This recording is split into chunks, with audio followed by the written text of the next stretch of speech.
स्वागत है आपका पॉजिटिव इनबॉक्स हिंदी चैनल पर।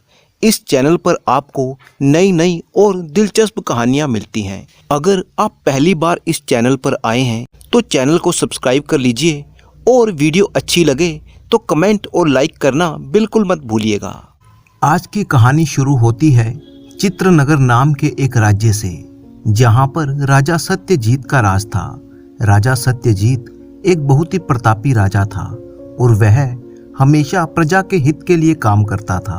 उसके दरवाजे पर किसी भी तरह की आस लेकर आने वाला व्यक्ति कभी निराश होकर वापस नहीं लौटता था। राजा सत्यजीत हमेशा ऐसे लोगों की सहायता करता। चारों दिशाओं में राजा सत्यजीत की खूब प्रशंसा होती थी। एक दिन की बात है, राजा के मन में ये विचार आया कि आज मुझे जंगल में शिकार खेलने के लिए जाना चाहिए। राजा के राज्य में चंदन वन नाम का एक जंगल था।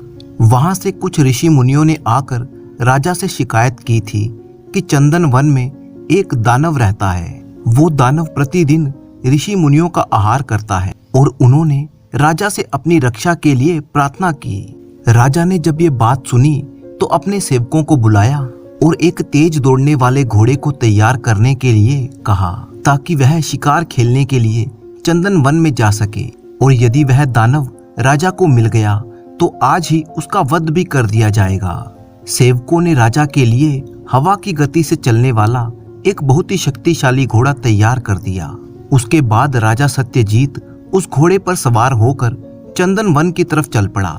इस चंदन वन में हडिम्ब नाम का एक दानव रहता था। उसकी एक बेटी थी जिसका नाम था हिडिम्बिका। हिडिम्बिका अपने पिता के लिए भोजन का प्रबंध करती थी, क्योंकि वह दानव बहुत ही बड़ा था और हमेशा अपनी गुफा में ही पड़े रहता।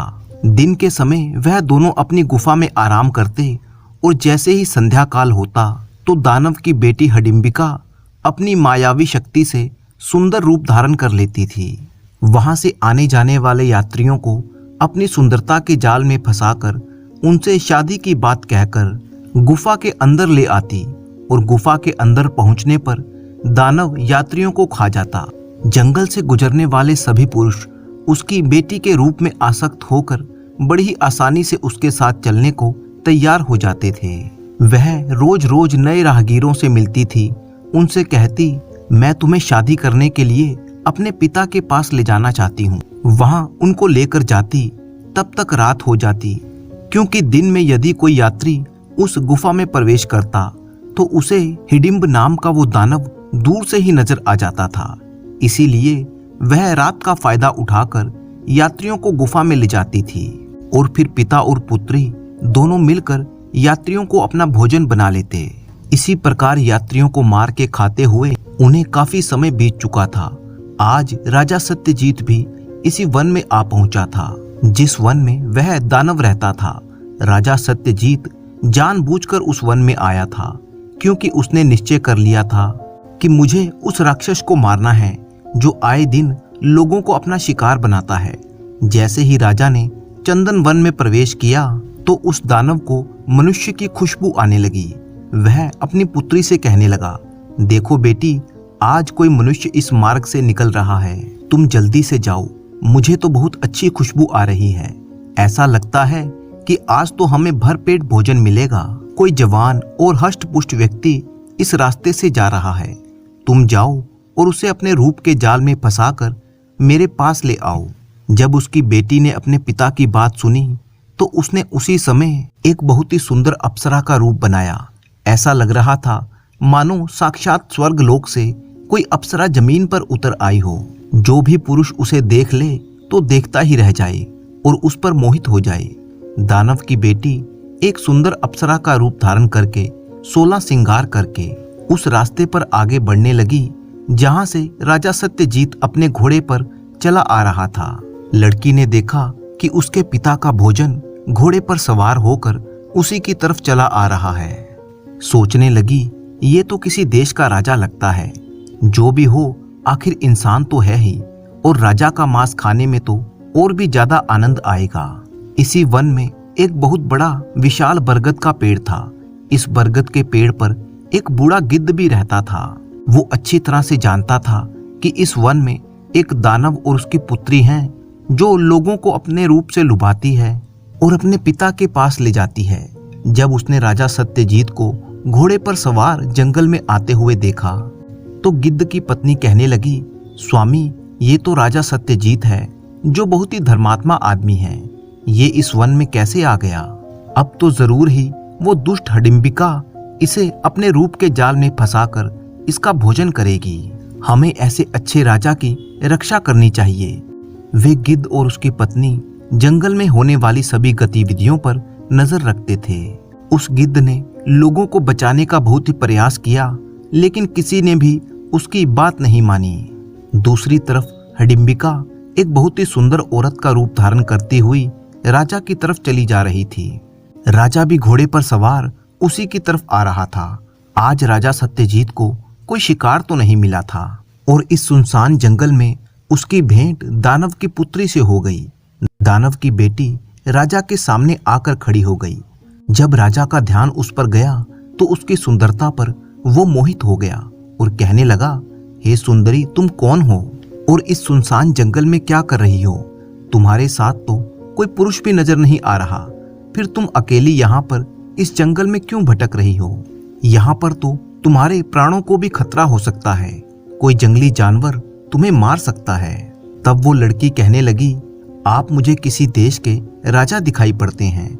आप मेरी चिंता मत कीजिए, मैं तो बचपन से ही इसी जंगल में पली बड़ी हूँ, क्योंकि मैं एक ऋषि की कन्या हूँ। मेरे पिता इस वन में रहकर तपस्या करते हैं। वो गुफा में बैठकर ईश्वर की आराधना कर रहे हैं। मुझे आप ये बताइए कि आप किसी देश के राजा हैं, क्योंकि आपकी वेशभूषा देखकर ऐसा ही मालूम पड़ता है।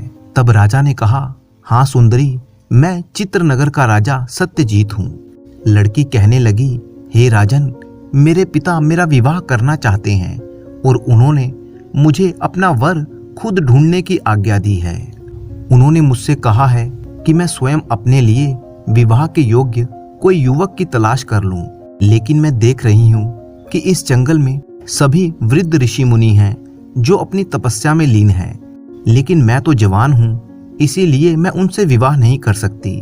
परंतु राजन, आपके रूप और सौंदर्य को देखकर मैं जान चुकी हूँ कि आप राजा के पुत्र हैं और हर प्रकार से मेरे पति बनने के योग्य हैं। क्या आप मेरा विवाह प्रस्ताव स्वीकार करेंगे?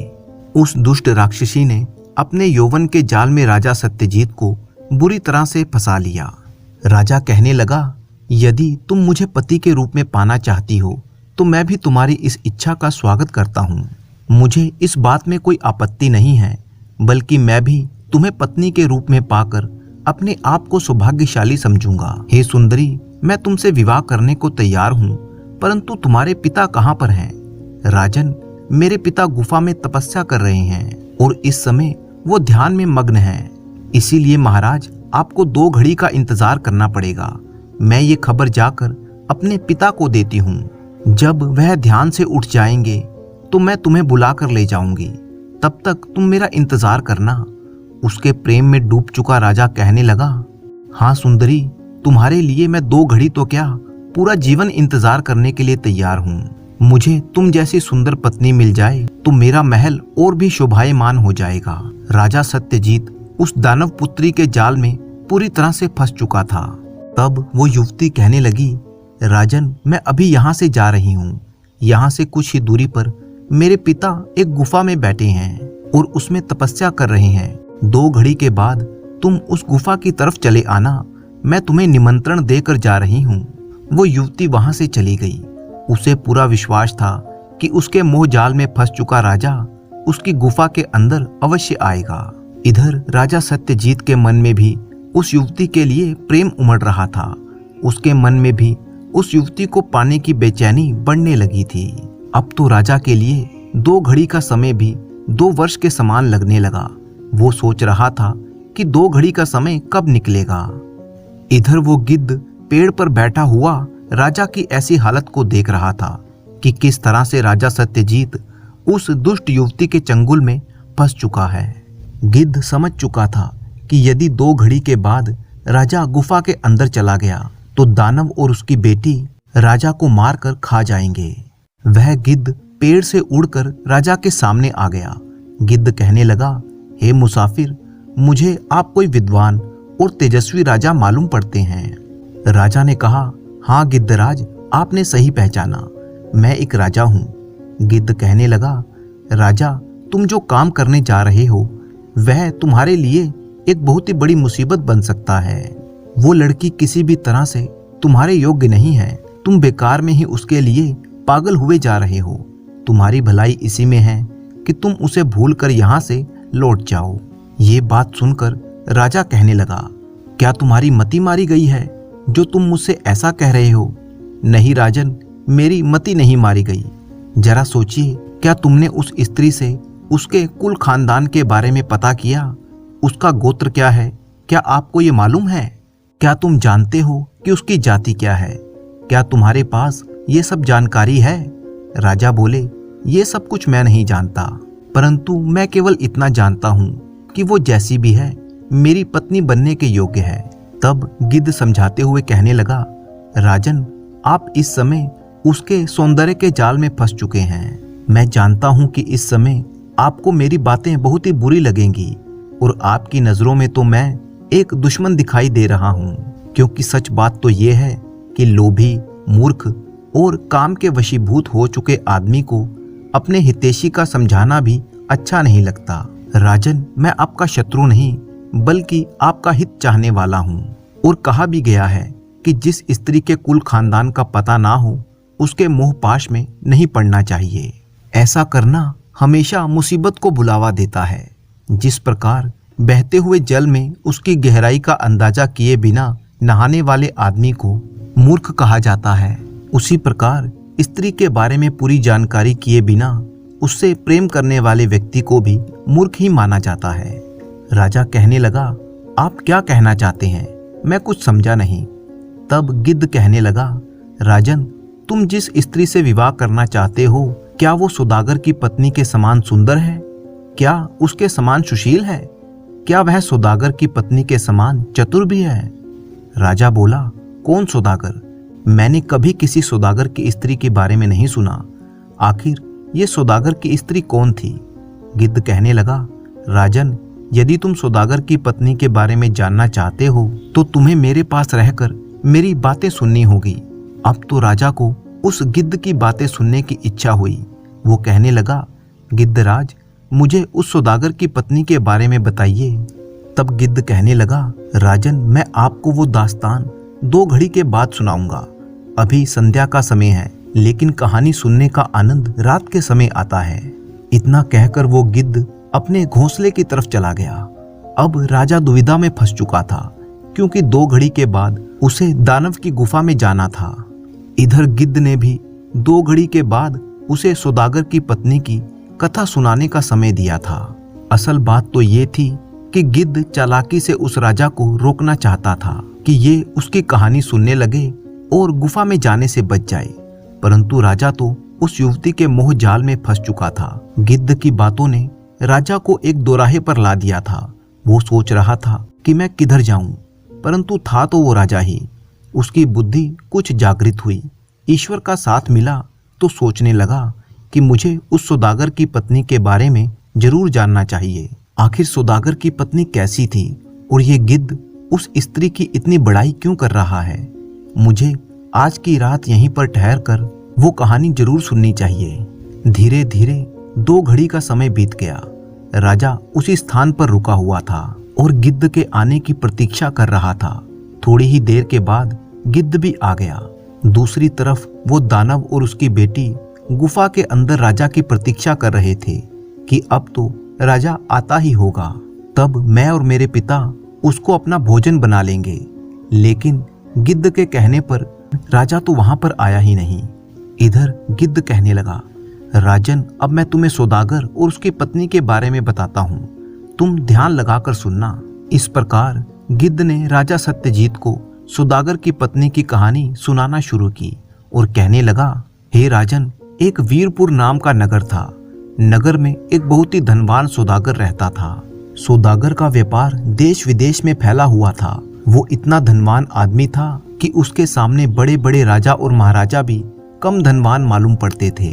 एक दिन की बात है, जब सौदागर की मृत्यु का समय नजदीक आया उसने अपने बेटे को अपने पास बुलाया और कहने लगा, तुम मेरे इकलौते बेटे हो और मेरी सारी संपत्ति के वारिस तुम ही हो।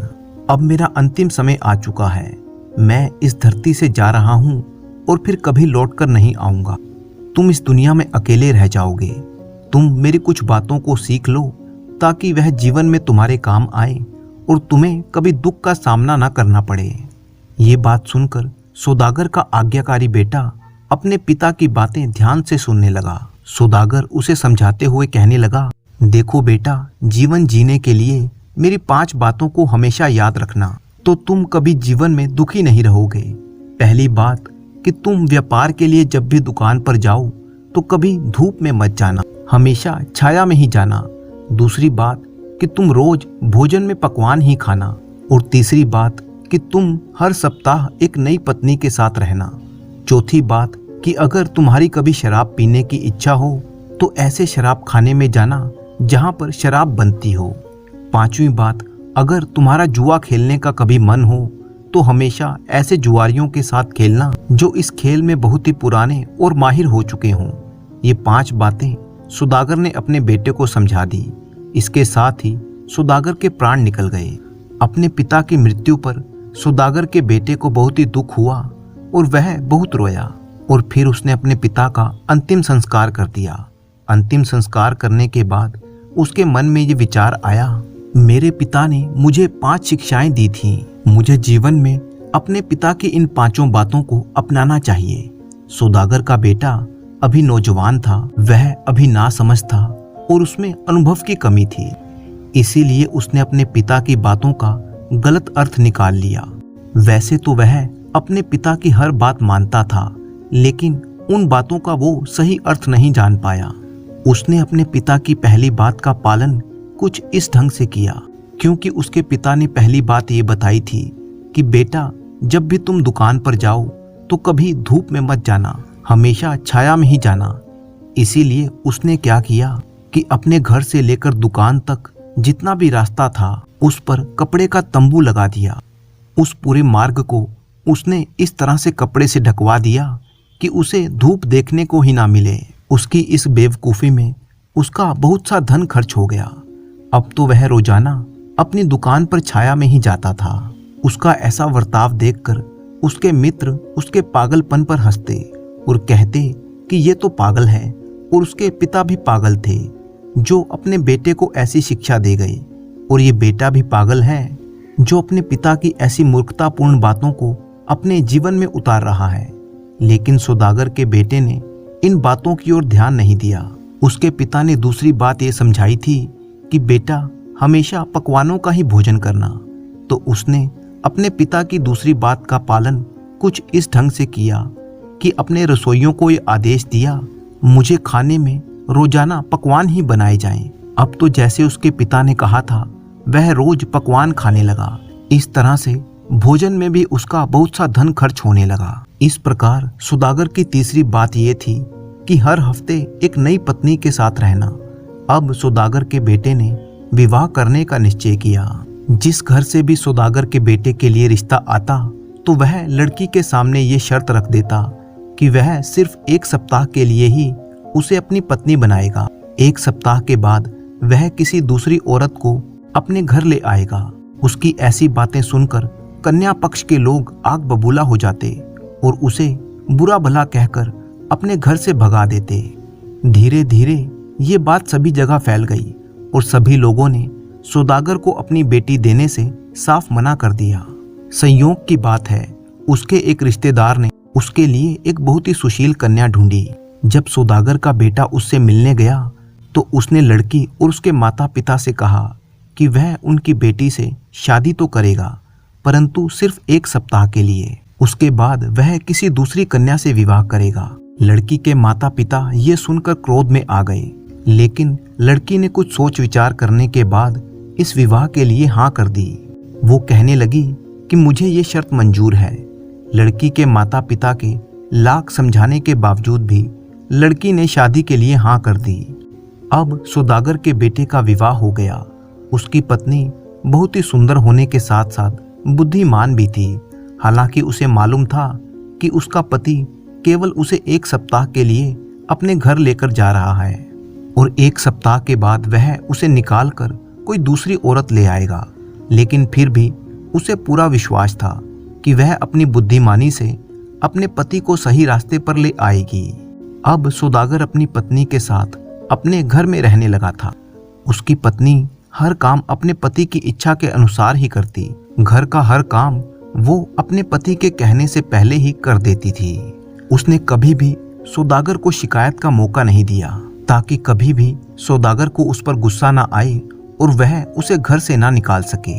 इसी तरह से धीरे धीरे 6 दिन बीत गए। हफ्ते के आखिरी दिन यानी 7वें दिन सौदागर को अपनी पत्नी को घर से बाहर निकालना था। उसने अपनी पत्नी को मछली का पकवान बनाने के लिए कहा। उसका इरादा ये था कि वह भोजन में कमी निकालकर अपनी पत्नी को कुछ उल्टा सीधा कहेगा, जिससे दोनों में झगड़ा हो जाएगा। इस प्रकार वह अपनी पत्नी को घर से निकाल देगा। लेकिन पत्नी ने क्या काम किया कि वह बाजार गई और वहां से कई तरह की मछलियां खरीद लाई। उन सभी मछलियों को उसने अलग अलग तरह से पकाया, कुछ को मसालेदार, कुछ को बिना मसालेदार, कुछ मीठे के साथ, कुछ नमक के साथ। शाम को जब सौदागर घर लौटा तो उसका खाना तैयार था। सौदागर जोर से चिल्लाया, अरे क्या मेरे लिए खाना तैयार है? उसकी पत्नी कहने लगी, हाँ जी, खाना बिल्कुल तैयार है। ये कहकर उसने तुरंत ही मीठे पकवान का बर्तन सौदागर के सामने रख दिया। मीठे पकवान को देखकर उसने गुस्से से कहा, ये क्या, मेरे आगे ये तुमने क्या रख दिया? मुझे तो नमकीन पकवान चाहिए। सौदागर के इतना कहते ही पत्नी कहने लगी, अजी गुस्सा क्यों करते हो? मुझे पता था कि आपको मीठा पकवान पसंद नहीं आएगा, इसीलिए मैंने तुम्हारे लिए नमकीन पकवान भी बनाया है। इतना कहकर उसने नमकीन पकवान का बर्तन सौदागर के आगे कर दिया। अब सौदागर को कोई दूसरा बहाना नहीं मिला तो उसने मछलियों में कमी निकालना शुरू की। कहने लगा, मुझे ये वाली मछली नहीं चाहिए, मैं तो दूसरे किस्म की मछली खाता हूँ। जब पत्नी ने ये बात सुनी तो उसके कहने से पहले ही उसने दूसरे किस्म की मछली सौदागर के आगे परोस दी। ये देखकर सौदागर कहने लगा, मेरा मतलब इस तरह की मछली से नहीं था, इससे अच्छा तो मैं गोबर ही खाना पसंद करूंगा। तभी उसकी पत्नी ने गोबर से भरी हुई टोकरी सौदागर के आगे कर दी। अब सौदागर अपनी सभी चालें चलकर हार चुका था। इसके बाद उसने अपनी पत्नी के आगे कुछ नहीं कहा, बस 2-3 बर्तनों में से कुछ खाना खाया और सोने के लिए चला गया। अब क्योंकि आज वो अपनी पत्नी से झगड़ा नहीं कर पाया था, इसीलिए वो उसे घर से ना निकाल सका। सुबह उठते ही उसकी पत्नी कहने लगी, सुनिए जी, आज तो मैं अपने पिता के घर जाऊंगी और आपको भी मेरे साथ चलना पड़ेगा। पिता के घर हम पूरा दिन रहेंगे और शाम के समय अपने घर वापस लौट आएंगे। ये सुनकर तो सौदागर बहुत ही खुश हो गया। सोचने लगा, ये तो बहुत ही अच्छा हुआ, अब तो मैं इसे इसके पिता के घर ही छोड़ाऊंगा। इसके बाद सौदागर अपनी पत्नी के साथ जाने के लिए तैयार हुआ। उसकी पत्नी जब अपने माता पिता के घर पर पहुंची तो अपने माता पिता को अकेले में ले जाकर कहने लगी, मेरा पति बिल्कुल मूर्ख है, परंतु मैं इसे अपने हिसाब से समझा लूंगी। आप ऐसा करें कि इसके खाने के लिए कुछ भी नहीं बनाएं, केवल पूरियां ही बनाएं। पूरियों के साथ कोई सब्जी नहीं होनी चाहिए। जब उसके माता पिता ने ये बात सुनी तो कहने लगे, तुम ये क्या कहती हो बेटी? हाँ पिताजी, केवल उनके लिए पूरियां ही बनाई जाएं। अब तो ससुराल में सौदागर के लिए केवल पूरियां ही सेकी गईं। कुछ देर के बाद वह अपने पति को एक कमरे में ले गई। उसे वहां पर बिठाकर कहने लगी, आप यहाँ पर शाम के खाने का इंतजार कीजिए, खाना जल्दी ही तैयार होने वाला है। सौदागर बेचारा बहुत देर तक इंतजार करता रहा। खाने पीने का कोई पता ही नहीं था कि वह कब आएगा। इंतजार करते करते उसकी भूख और भी तेज हो चली थी। तब उसने अपनी पत्नी को बुलाया और उससे कहने लगा कि मुझे खाने के लिए कुछ चाहिए। पत्नी कहने लगी, मैं अभी लेकर आती हूँ, परंतु असल बात यह है कि हम कुछ लोगों का इंतजार कर रहे थे। जब वे आ जाते तो सब एक साथ बैठकर भोजन करते। मुझे लगता है कि मेहमानों को आने में थोड़ी देर हो गई है, इसीलिए अब तक वो नहीं आए। चलो कोई बात नहीं, मैं आपके लिए खाना तैयार करती हूँ। सौदागर कहने लगा, पर मुझे तो बहुत तेज भूख लगी है। मैं अब और ज़्यादा इंतज़ार नहीं कर सकता। मुझे तुम्हारे मेहमानों के साथ भोजन करने में कोई दिलचस्पी नहीं है। पत्नी कहने लगी, ठीक है, लेकिन अभी तक तो सिर्फ पूरियां ही बनी हैं। खाने के लिए कुछ और नहीं है। अगर आप खाना पसंद करें तो मैं अभी आपके लिए पूरियां लेकर आती हूँ। सौदागर कहने लगा, ठीक है, तुम मेरे लिए केवल पूरियां ही ले आओ। सौदागर की पत्नी ने पूरियां लाकर सौदागर को दे दी। सौदागर को इतनी तेज भूख लगी थी कि वह बिना सब्जी के ही पूरियां खाने लगा। भूख के कारण उसे पूरियों में भी स्वाद आ रहा था। वो सोचने लगा, इतना स्वाद तो कभी पकवानों में भी नहीं आया, और वह रोजाना पकवान खा खा कर ऊब चुका था। वो कहने लगा, आज तो पूरियों में पकवान से भी ज्यादा स्वाद है। सही मौका देखकर उसकी पत्नी कहने लगी, तो फिर आप रोज पकवान क्यों खाते हैं? सौदागर कहने लगा, मैं अपने पिता के वचन का पालन करता हूँ। मेरे पिता ने मुझे ऐसा करने के लिए कहा था। पत्नी समझ गई और बोली, आप उनकी बातों का बिल्कुल भी सही मतलब नहीं समझ सके। सौदागर कहने लगा, नहीं, मैं उनकी बातों का मतलब बिल्कुल सही समझा हूँ। उन्होंने मुझे 5 सलाह दी थी। और फिर सौदागर ने वे सभी बातें जो उसके पिता ने बताई थी अपनी पत्नी को बता दी। पत्नी कहने लगी, तो इसीलिए आपने अपने घर से दुकान तक का जो रास्ता है वह ढक कर रखा है, इसीलिए आप रोज पकवान खाते हैं, इसीलिए तुम अगले सप्ताह नई पत्नी लेकर आना चाहते हो। तुमने अपने पिता की बातों का सही अर्थ नहीं जाना। इस तरह से अगर तुम जीवन बिताओगे तो एक दिन बर्बाद हो जाओगे। नगर में कोई तुम्हारी इज्जत नहीं करेगा और ना ही कोई दूसरी स्त्री तुमसे विवाह करेगी। ये बात सुनकर सौदागर कहने लगा, ये तुम क्या कह रही हो? हाँ, मैं सच कहती हूँ। आप मेरी बात ध्यान से सुनिए। जब आपके पिता ने आपको ये सलाह दी थी कि आप घर से अपनी दुकान पर जाएं तो छाया में ही जाएं, इसका मतलब ये बिल्कुल नहीं था कि आप उस दुकान के रास्ते को कपड़े से ढकवा दें। इसका मतलब तो ये था कि यदि आप और ज्यादा अमीर बनना चाहते हैं तो सूरज निकलने से पहले दुकान पर जाएं और सूरज ढलने के बाद दुकान से वापस आएं। जब दुकान जल्दी खुलेगी और शाम को देरी से बंद होगी तो अच्छा मुनाफा होगा, परंतु तुमने तो लाखों रुपए तंबू लगवाने में खर्च कर दिए। तुम्हारे पिता की दूसरी बात ये थी कि रोजाना तुम पकवान का भोजन करना। इसका मतलब ये नहीं था कि तुम रोजाना पकवान बनाकर खाओ, बल्कि इसका मतलब तो ये था कि खाना तभी खाना चाहिए जब बहुत भूख लगे। हर समय खाते मत रहना, क्योंकि जब मनुष्य ऐसे समय में खाएगा जब उसे बहुत ज्यादा भूख लगी होगी तो साधारण भोजन भी किसी पकवान से कम नहीं लगेगा। और हर समय खाते रहने से तो सेहत खराब हो जाएगी, परंतु भूख लगे तब खाया जाए तो भोजन और भी स्वादिष्ट हो जाता है। आप तो रोजाना पकवान खाकर अपने आप को बीमार कर लेंगे। आपने इस बात का अर्थ भी बिल्कुल गलत लगाया है। आपके पिता ने तीसरी बात ये कही थी कि हर हफ्ते नई पत्नी के साथ रहना। इसका मतलब ये नहीं था कि तुम हर हफ्ते नई लड़की का जीवन बर्बाद करो और अपनी पहली पत्नी को छोड़ दो। तुम्हारे पिता का मतलब ये था कि हर समय अपनी पत्नी के पास मत पड़े रहना, हमेशा उसके पल्लू से बंध कर मत रहना, क्योंकि हर समय साथ रहने से प्रेम घटता है और व्यर्थ के झगड़े बढ़ते हैं। पति पत्नी का संबंध ऐसा होना चाहिए कि पति को अपनी पत्नी हर हफ्ते एक नई पत्नी जैसी लगे। सौदागर ने जब अपनी पत्नी की बातें सुनी तो उसे अपने पिता की बातों का सही मतलब समझ में आया। वो अपनी पत्नी से कहने लगा, प्रिय, आज तुमने मेरी आंखें खोल दी, वरना मैं तो अपना सारा धन बर्बाद कर लेता और ना जाने कितनी लड़कियों का जीवन खराब कर देता। मुझे बहुत ही दुख है कि अब तक मैंने जो भी किया वो बहुत ही गलत किया। सच बात है, तुम एक होशियार लड़की हो, तुमने मेरे जीवन को सही रास्ता दिखाया है। अब तुम मुझे उन 2 बातों का मतलब भी समझा दो जो मेरे पिता ने मुझसे कही थी, कि जब शराब पीने की इच्छा हो तो ऐसे शराब खाने में जाना जहां पर शराब बनती हो। और दूसरी बात उन्होंने ये कही थी कि जब भी जुआ खेलने की इच्छा हो तो ऐसे जुआरियों के साथ खेलना जो पुराने और माहिर हों। इन 2 बातों का मतलब भी तुम मुझे समझा दो। तब पत्नी कहने लगी, स्वामी, अब मैं आपको इन दोनों बातों का मतलब रास्ते में समझाऊंगी। पहले मेरे पिता से घर चलने की आज्ञा ले लीजिए। इस प्रकार सौदागर अपनी पत्नी के साथ अपने घर को चल दिया। रास्ते में एक जुआ घर पड़ता था।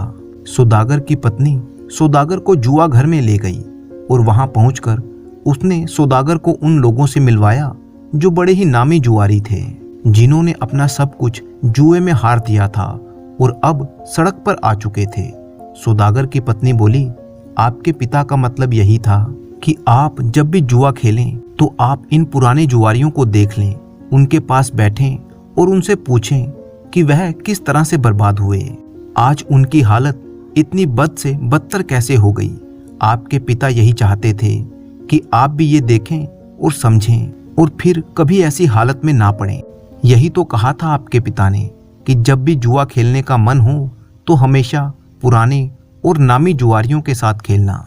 इसका मतलब ये था कि उन्हें देखकर आप समझें कि आखिरकार उनकी जिंदगी इतनी खराब कैसे हुई, लेकिन तुमने इसका भी गलत अर्थ लिया। सौदागर को अब अपने पिता की चौथी बात भी समझ में आ चुकी थी। इसके बाद सौदागर की पत्नी अपने पति को लेकर एक शराब खाने में पहुंची। ये एक ऐसा शराब खाना था जिसके पीछे शराब बनाई जा रही थी। सौदागर की पत्नी उसे उस जगह पर ले गई जहां शराब बनकर तैयार हो रही थी और कहने लगी कि आप यहाँ से जी भरकर शराब पी लीजिए। सौदागर जैसे ही उस जगह पर पहुंचा तो वहां से उसे बहुत ही दुर्गंध आ रही थी। वहां पर खड़े होकर शराब पीना तो दूर, वहां पर रुकना भी बहुत मुश्किल हो रहा था और शराब बनाने का जो तरीका था वह भी बहुत ही गंदा था। सौदागर कहने लगा, नहीं, मैं शराब नहीं पी सकता। उसकी पत्नी बोली, तुम्हारे पिताजी का भी यही मतलब था, यही तो तुम्हारे पिताजी कहना चाहते थे, इसीलिए उन्होंने आपसे ऐसी जगह पर शराब पीने को कहा जहां शराब बन रही हो, ताकि तुम ये बात समझ सको और अपने जीवन में कभी भी शराब ना पियो।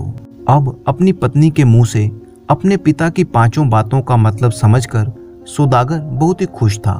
वह अपनी पत्नी से कहने लगा, प्रिय, तुम मुझे क्षमा कर दो। तुमने मेरे जीवन में आकर मेरे जीवन को धन्य कर दिया, मुझे सही रास्ते का ज्ञान दिया, वरना अब तक तो मैं बर्बाद हो चुका होता और ना जाने कितने धन की बर्बादी कर चुका होता। तुम्हारे जैसी स्त्री जिस भी घर में होगी उस घर का कभी बुरा नहीं हो सकता।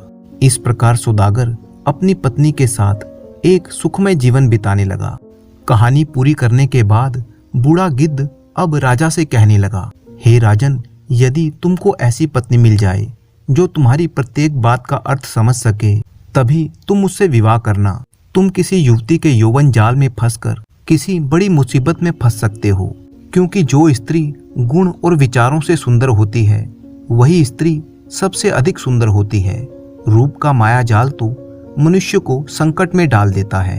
जो स्त्रियां दुष्ट और बिकाऊ हों और अपने स्वार्थ को सिद्ध करने के लिए किसी भी हद तक जा सकती हों, ऐसी स्त्रियों से सदैव दूर रहना चाहिए। वो सिर्फ एक छलावा मात्र होती हैं। प्रेम नाम का उनके अंदर लेश मात्र अंश भी नहीं होता। उनकी नजर सिर्फ आपके धन पर होती है। धन को लूटने के बाद वो मनुष्य को इस तरह से निकाल फेंकती है जैसे दूध से मक्खी निकाली जाती है। जो स्त्री कड़वा बोलती है, ऐसी स्त्री से भी हमेशा दूर रहना चाहिए। गिद्ध ने राजा सत्यजीत को कहानी पूरी सुना दी और तब तक सुबह भी हो चुकी थी। राजा का समय यहीं पर बीत चुका था और वह राक्षसी के पास जाने से बच चुका था। जब सुबह हो गई तब गिद्ध ने कहा, राजन, अब कथा समाप्त हो चुकी है।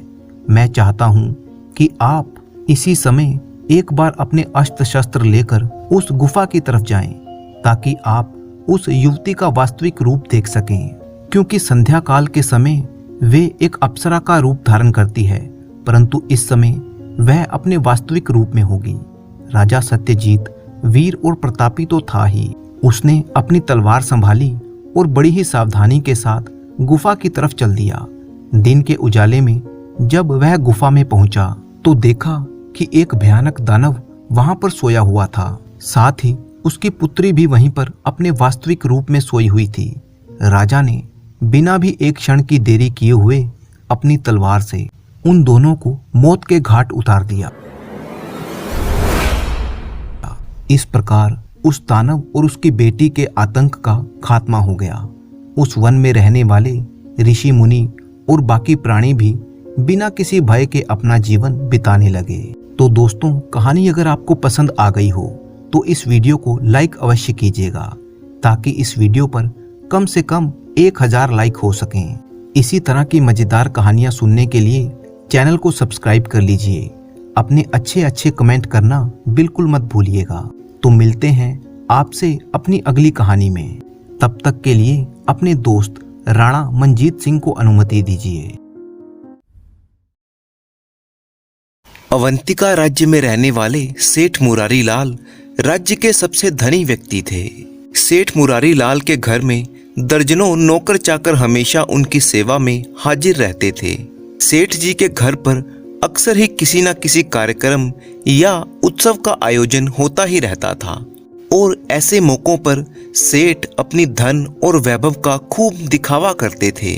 ऐसे ही एक समय पर सेठ ने सबके सामने घोषणा करते हुए कहा, अब तो मैं सबसे बड़ा हूँ, मुझसे बड़ा इस राज्य में कोई नहीं है। मुरारी लाल के सब नौकर चाकर और सगे संबंधी उनके मुंह की ओर देख रहे थे।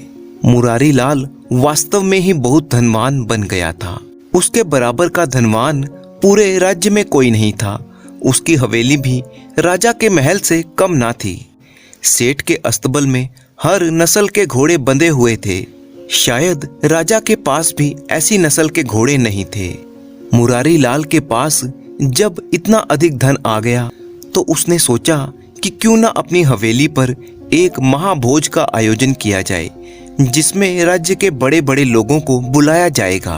और क्योंकि राज्य के राजा वीर प्रताप भी उसके अच्छे मित्र हैं, उन्हें भी इस मौके पर बुलाया जाए ताकि वो भी देख लें कि मैं भी किसी राजा से कम नहीं हूँ। मुरारी लाल ने ऐसा ही एक भव्य समारोह अपनी हवेली पर रखा, जिसमें राज्य के बड़े बड़े लोगों के साथ साथ राजा वीर प्रताप को भी बुलाया गया। राजा वीर प्रताप को पूरी शानो शौकत के साथ उस बड़ी हवेली में बिठाया गया, जहां पर राज्य के बड़े बड़े लोग मौजूद थे। वहां पर किसी आम आदमी को आने की आज्ञा नहीं थी। गलती से सेठ मुरारी लाल का नौकर उस कमरे में आकर बैठ गया। जैसे ही सेठ जी ने उसे देखा तो क्रोध से आग बबूला हो गए। उन्होंने झट से जाकर नौकर को गले से पकड़ा और सबके सामने उसे मारने लगे। फिर उसे गालियां देते हुए बोले, निकल जा बदतमीज, बदमाश कहीं के, निकल जा मेरे घर से। नौकर बेचारे का जो अपमान सबके सामने हुआ था, उसे मन ही मन में बहुत ही गुस्सा आ गया। वो खून के आंसू पीकर रह गया और सोचने लगा कि आखिर मेरा दोष ही क्या था। उसने वहां से जाते समय मन में ये कसम खा ली, सेठ जी, तुमने मुझे छोटा इंसान समझकर सबके सामने मुझे मारा और मेरा अपमान किया। मैं एक दिन इसका बदला जरूर लूंगा। ये प्रण लेकर वो वहां से चला गया। नौकर का नाम नंदू था। अब वह सेठ से बदला लेने की योजना बनाने लगा। उसका एक मित्र था जो राजा वीर प्रताप के महल में नौकर था। नंदू ने उसकी सहायता से राजा के महल में नौकर का काम कर लिया। बदले की आग में तो उसका मन सुलग ही रहा था। वो बस हर समय मौके की तलाश में रहता था कि कब उसे ऐसा मौका मिले कि वो सेठ से अपने अपमान का बदला ले सके। नंदू जानता था कि सेठ मुरारी लाल राजा वीर प्रताप का बड़ा ही अच्छा मित्र है। वो मौके की इंतजार करने लगा। किसी ने ठीक ही कहा है कि समय बहुत ही बलवान है, समय बदलते देर नहीं लगती। एक दिन की बात है, राजा वीर प्रताप शिकार खेलने के लिए गया हुआ था और राजमहल में भी बहुत ही कम लोग दिखाई दे रहे थे। नंदू ने इधर उधर देखा और मैदान खाली पाकर वो राजा के कक्ष में चला गया। सेठ मुरारी लाल से बदला लेने का समय अब आ चुका था, क्योंकि नंदू को ये बात अच्छी तरह से पता थी कि सेठ मुरारी लाल बिना किसी रोक टोक के महल में आता जाता है। उसे राजा की तरफ से पूरी छूट दी गई है। नंदू का तेज दिमाग बहुत दूर तक अपना काम कर चुका था। वो सीधा जाकर राजा के पलंग पर लेट गया। देखने में ऐसा लग रहा था मानो वो बड़ी ही गहरी नींद में सो रहा हो। इधर राजा जब शिकार से वापस लौटा तो सीधा अपने कमरे में गया। राजा जैसे ही कमरे के अंदर आया तो नंदू नींद में बड़बड़ाने लगा और बोलने लगा, अरे कोई ज्यादा धन कमा लेने से राजा तो नहीं बन जाता।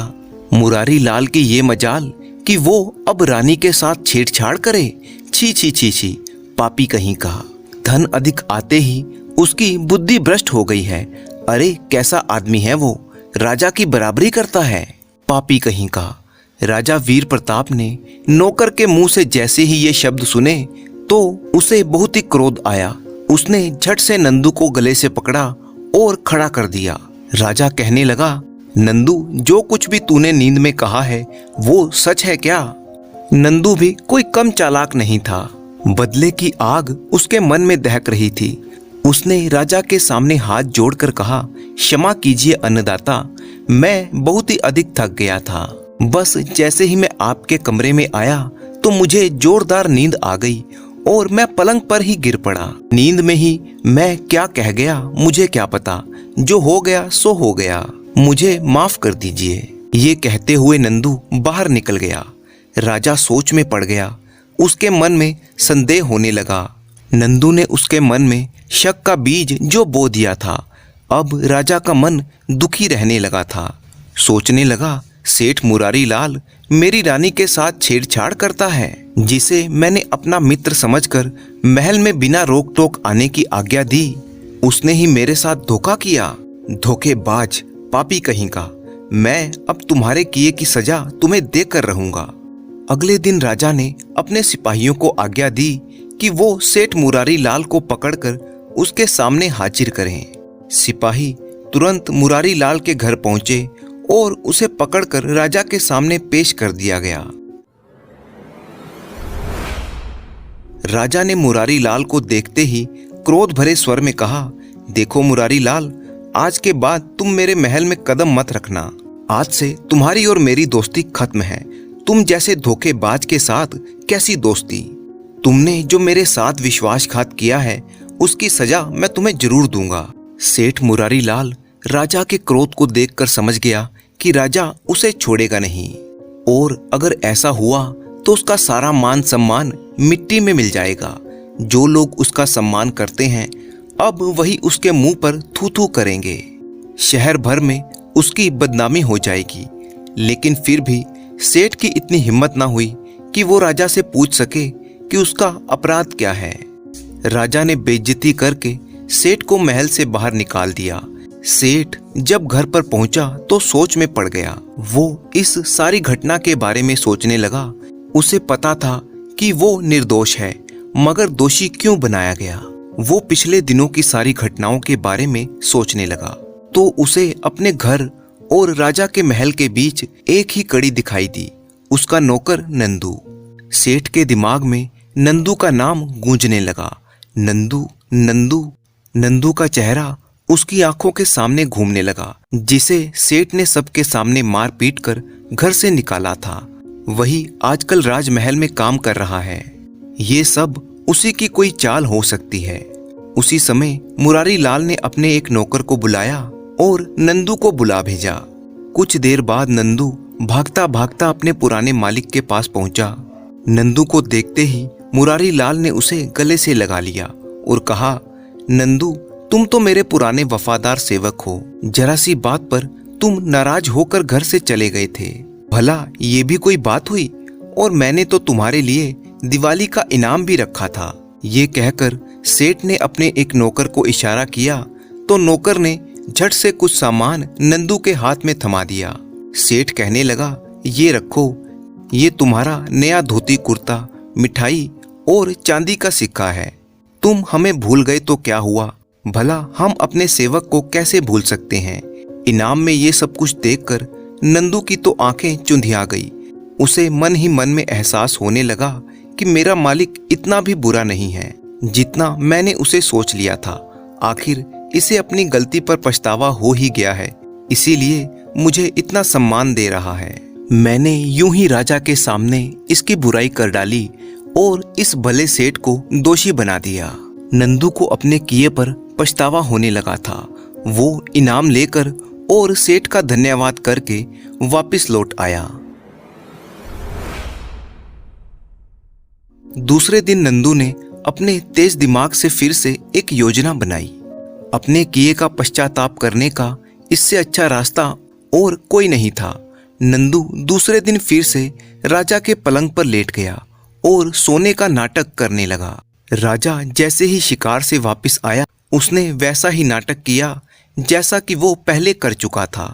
वो नींद में बड़बड़ाने लगा, देखो देखो प्रभु, इस राजा का पागलपन देखो, जो जंगल में जाकर मेंढकी का शिकार करके लाता है और खुद को वीर समझता है। छी छी छी, कैसा राजा है। राजा ने जैसे ही नंदू के मुंह से ये बात सुनी तो उसने क्रोध में आकर नंदू का गला पकड़ा और उसे उठाकर खड़ा कर दिया। क्रोध से कांपते हुए राजा ने कहा, ओ नमक हराम, ये तू क्या बकवास करता है। नंदू ने कुछ डरते हुए कहा, क्षमा कीजिए महाराज, दरअसल मुझे नींद में कुछ भी उल्टा सीधा बोलने की आदत है। हो सकता है मैं आपके सामने भी ऐसी ही कोई भूल कर बैठा हूँ, इसीलिए मैं आपसे माफी मांगता हूँ। राजा समझ गया कि नंदू ने नींद में ये सब कुछ झूठ ही बकवास की थी। उस दिन उसकी रानी और सेठ मुरारी लाल वाली बात भी इस मूर्ख ने नींद में ही कही थी। राजा को सेठ मुरारी लाल के साथ किए हुए व्यवहार पर पछतावा होने लगा था। उसने तुरंत सेठ को महल में बुलवाया और नंदू की सारी कहानी कह सुनाई और अपनी इस भूल की क्षमा भी मांगी। सेठ मुरारी लाल दिल ही दिल में अपनी इस चाल की सफलता पर बड़ा ही खुश हो रहा था। उसने मन ही मन में ईश्वर का धन्यवाद करते हुए कहा, इस संसार में कोई छोटा बड़ा नहीं है, किसी को छोटा समझकर उससे घृणा नहीं करनी चाहिए। अब सेठ और राजा के बीच में कोई भी मनमुटाव नहीं था और उसके मन में नंदू के लिए भी सम्मान की भावना थी।